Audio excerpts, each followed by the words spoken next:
Okay, my friends, here we are in Victoria Falls River Lodge, which, let me tell you, is not cuck. South Africans don't know what that means. And we are going to talk about hamstring and hamstring rehabilitation. Okay, so there's a couple of things you want to chunk it down. Okay, one is there's a very, very strong relationship between your eyes, the back of your neck, your lower back, and your hamstrings. Very important, and we'll discuss that. The second thing is, for a lot of people, hamstrings are a postural muscle supporting your posture. So if your hamstrings weren't tied to engage or lock, you'd basically fall on your face, and that's got a lot to do with pelvic movement. I don't like calling anterior tilt, but you might want to think your pelvis is tilted anteriorly, you'd fall on your face, but your hamstrings hold you up. And sometimes your pelvis can be tilted posteriorly, and that's from deep hamstring tension, and that also supports your posture. So you might find the way you stand, like standing with your hips shifted very far forward or putting a lot of weight in your forefoot, is what's chronically tightening your hamstring. So you need to understand it can become a significant postural muscle.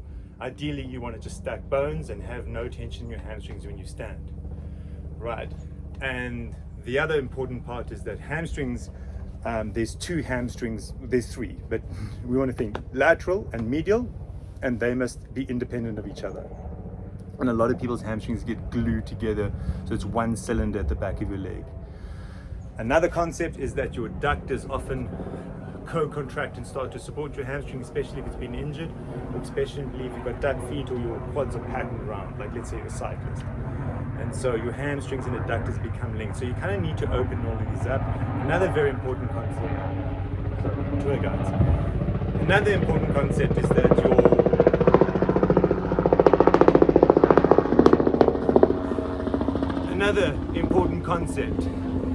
that you have a lot of nerves and higher adductor, and your sciatic nerve runs through your hamstrings, and so you need to be mindful of neural and dural tension, which if you Google my other videos, we do have a video on neural and dural tension.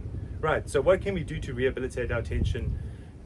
What can we do to rehabilitate our hamstrings, given that we know all of these things? A really cool way to rehab hamstrings is just the first part of the awesomizer. So I find something like this outdoor bathtub, which is about knee or hand height, and you first always turn. So always turn towards the leg I'm going to step up. So I turn towards the leg I step up, and from here we can simply rock forward and rock back, mobilizing the hamstring. Fantastic way to mobilize the hamstring, okay? Because you gliding and sliding, you're getting the tissues to glide, and you're sort of changing the hamstring length, and also you're teaching it sort of manners or a healthy relationship with your opposite hip. From here as well, you can open and close your hamstring, because now the outside hamstring is shortening and the medial side is lengthening, and the outside lengthens and the medial side shortens. Remember, we need those two hamstrings to glide past each other. Also, when you're doing this, you're working and releasing your high adductors. And you can get very, very caught up here, especially if you're a cyclist, if you've sat a lot. The nerves and the muscles get short and bunched and locked up in here. So you're rehabbing that. Okay. Also, in this position, we can practice this relationship between pelvic tilt and back. So I'm going to arch my back, round my spine, arch my back. And you'll notice as you arch your back, your hamstring tension will increase. As you round, it lets go. You can then shift forward. And you might find, oh, it's not so easy, or it's easier. Okay. And as you go back, you'll find it's almost impossible to arch your back because your hamstrings lengthen. So you can play around with that lengthening of your hamstring and the lower back and hamstring relationship, which is very, very important. And then you can combine the two. So now I'm going to arch my back and mobilize, which will be a stronger mobilization. And then I'm going to round my spine and mobilize, which will be more, you'll probably feel it more in this hip flexor. Okay, so you're just playing around. And hamstring rehab is the hamstring work that gets done. So if you find you can sip coffee and look at a beautiful African sunrise like this, and you get that done, then it's really good. Okay, other one, same thing, cat cow, arch back, lift head, round spine, head goes down, eyes up, eyes down, because you're establishing that relationship between your eyes, the back of your neck, your lower back, and your hamstring. Another beautiful hamstring mobilization. I'm in a time pressure, I've got to go. Quickly change the camera direction to there it is.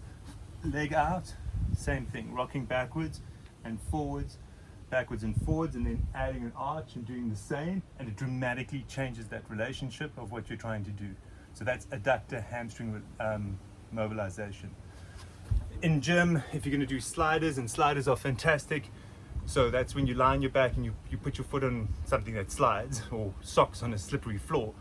Do it with your feet out, neutral, and feet in. So sliders would be something like this. Okay, neutral foot, internally rotated foot, externally rotated foot. 3 sets of 10 of each. If you're doing hamstring curls, neutral foot, internal foot, external foot. Okay, that's about all for now. I have to go.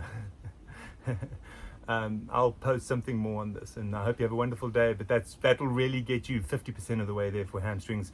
Other really cool ideas: walking backwards, because as you walk, you're putting length through your hamstrings. Fantastic for your hamstrings. Okay, take care, and I hope one day you're blessed enough to have an experience like we've just had in Africa. And look after yourself. Leave some comments if you need more help or more guidance. Okay, take care.